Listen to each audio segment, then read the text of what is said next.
Kisah Nabi Musa alaihi salam membelah lautan hingga tenggelamnya Fir'aun di Lautan Merah oleh Tarbiyah dengan judul Nabi Musa membela kebenaran dalam perspektif kebaikan menuju ridhonya Allah Subhanahu wa Ta'ala.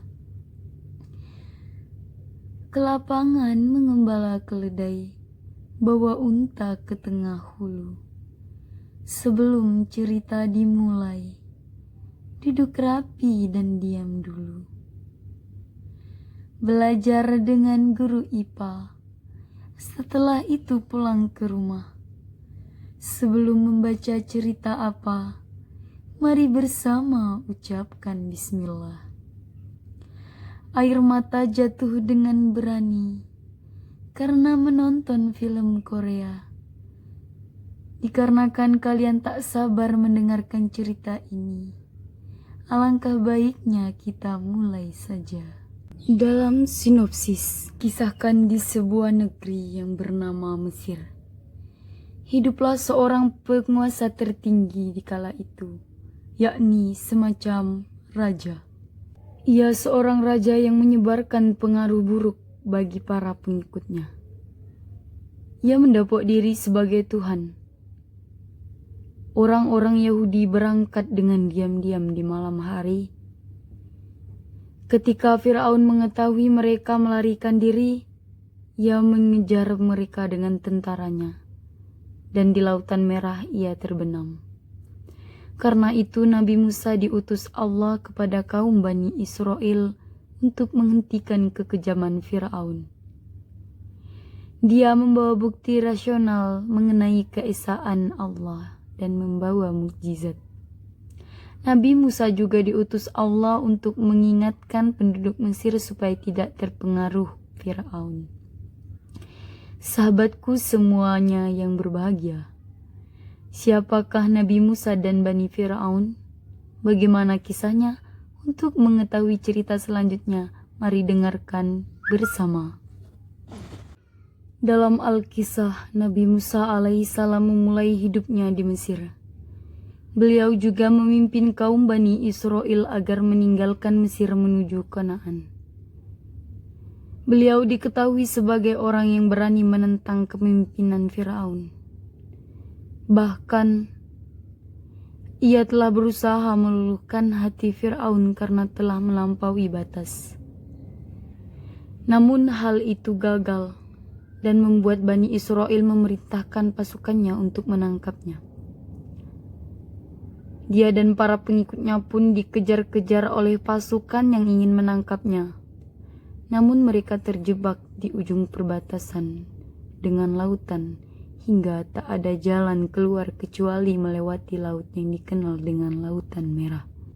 Ketika Nabi Musa alaihissalam memukul permukaan laut dengan tongkatnya, seperti dituturkan oleh Al-Quran, atau mengulurkan tangannya ke atas laut, seperti dikatakan oleh Bible.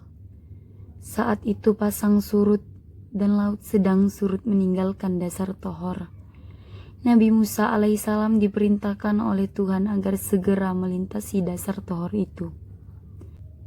Pada saat masih berada di tengah laut, gelombang besar kembali dan mereka itu semua mati tenggelam.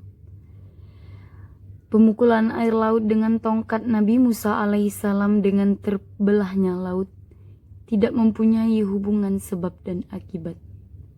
Hal itu hanya tanda atau isyarat Tuhan kepada Nabi Musa alaihissalam bahwa waktu itu pasang lagi surut dan oleh karenanya orang-orang Bani Israel harus bergegas menyeberang. Tuhan telah mengatur demikian sehingga ketika Nabi Musa alaihissalam sampai ke pantai, saat surutnya laut hampir mulai, sehingga serentak beliau memukul air laut dengan tongkatnya, mematuhi perintah ilahi. Air laut mulai surut dan dasar Tohor telah tersedia bagi orang-orang Israel.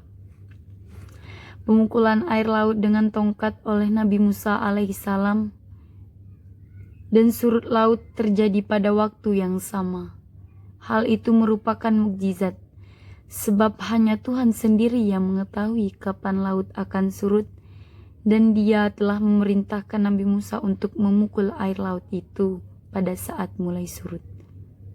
Maka terjadilah pemukulan tongkat tersebut ke tanah hingga membelah lautan. Nabi Musa dan pengikutnya pun berjalan di tengah-tengah laut yang terbelah tersebut.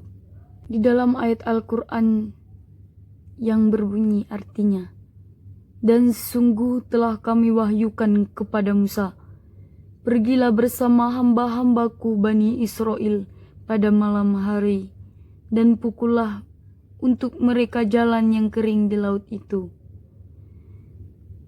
Engkau tidak perlu takut akan tersusul dan tidak perlu khawatir akan tenggelam."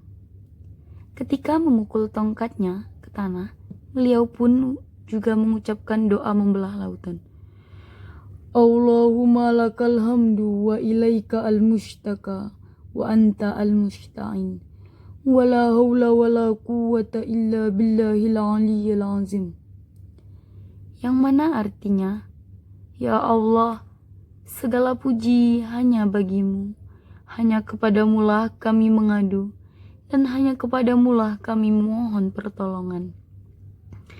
Tiada daya untuk menghindari maksiat, dan tiada kekuatan untuk taat, kecuali dengan pertolongan Allah yang maha tinggi lagi maha penyayang."